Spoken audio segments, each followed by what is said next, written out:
All right, let's dive right into this explainer. Today, we're putting on our technical analyst hats and translating what looks like the chaotic, random language of the stock market into crystal clear, actionable signals. Honestly, if you've ever looked at a stock chart and felt like you were just staring at the matrix, well, you're in exactly the right place.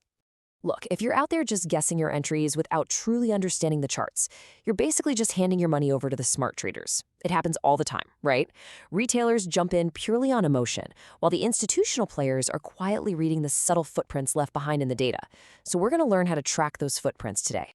But before we jump into the really advanced strategies, we absolutely have to lock down the basic alphabet of our charts, the candlestick chart itself. Whether you're zooming in on a 5-minute chart where each candle is just 5 minutes of trading, or zooming way out to a daily one, these green and red blocks pack all the price action of that specific time frame into one easy-to-read visual shape. All right, Section 1, the language of candles. Let's break down the core structure here. That solid, colored body, that shows you exactly where the price opened and closed. But pay close attention to those thin lines sticking out of the top and bottom, the wicks. They map out the absolute highest and lowest prices the stock hit during that time frame before it finally settled at the close. This right here is the ultimate battle of the market. A green candle means the closing price ended up higher than the open. Basically, the buyers took control and forced the price up.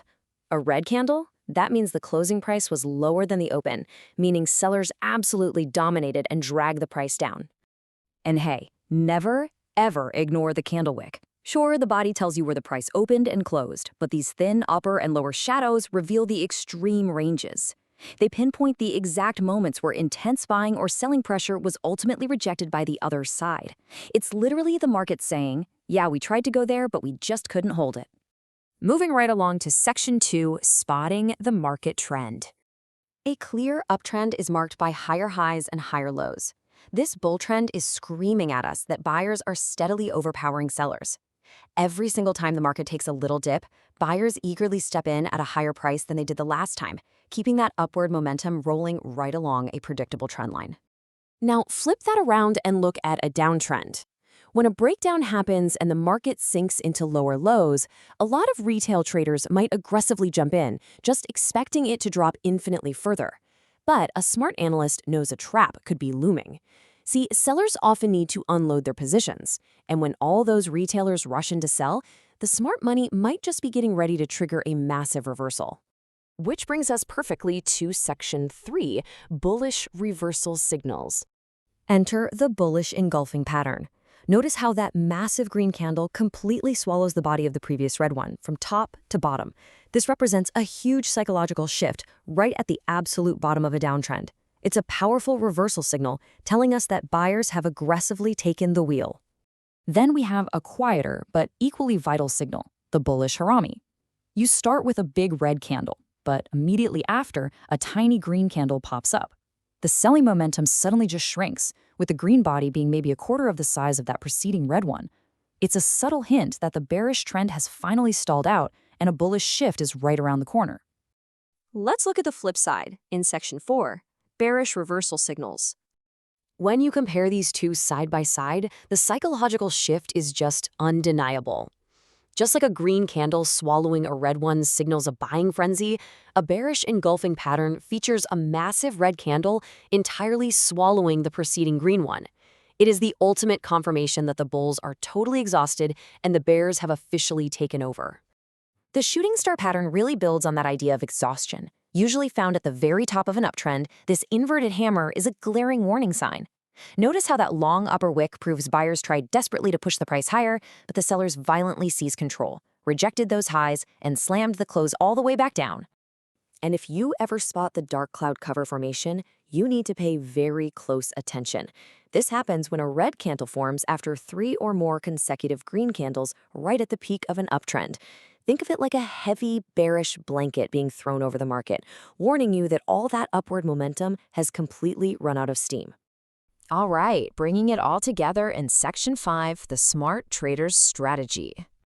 So here's the classic rookie trap. A ton of new traders spot a breakdown, and they immediately enter a position without waiting for any sort of confirmation. The problem?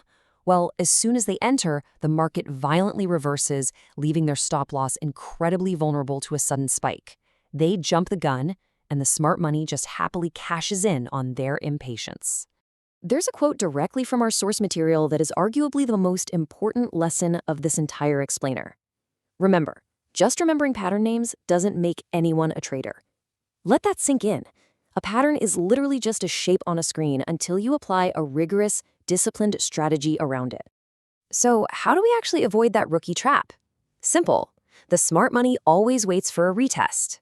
When a trend line breaks, instead of just blindly jumping in immediately, they patiently wait for the price to pull back and test that exact same line again. They want hard proof that the old resistance has successfully turned into new support before they risk a single dollar of their capital. To trade smart, you've got to follow these 5 strict steps for every single setup. First, identify the trend. Second, set precise entry points on those breakouts or support levels. Third, rigorously set a stop loss based on your risk tolerance. Fourth, define your take profit target based on expected returns. And fifth, actively manage that position by adjusting your stops to fiercely protect your capital. When you put all of that together, a properly calculated trade has a clearly defined entry point after a breakout confirmation, a really tight stop loss just below it, and a well-defined take profit zone. It is mechanical, it's emotionless, and most importantly, it's smart. Let's do a rapid-fire review of these key terms before we wrap things up. A retest, that's your confirmation. A stop loss is your ultimate safety net, your maximum risk boundary. Take profit is your disciplined exit strategy so you don't get greedy. And breakdowns or breakouts are those pivotal moments when the price finally pierces through established support or resistance. Nailing these concepts is exactly what separates the gamblers from the real analysts. The charts are speaking to every single second of the trading day. They're telling you exactly where the buyers are exhausted, where the sellers are trapped, and where the smart money is just patiently waiting to strike. So here's the real question. Are you going to keep trading blindly on emotion, or are you finally going to listen to what the candles are telling you? Happy charting and trade smart.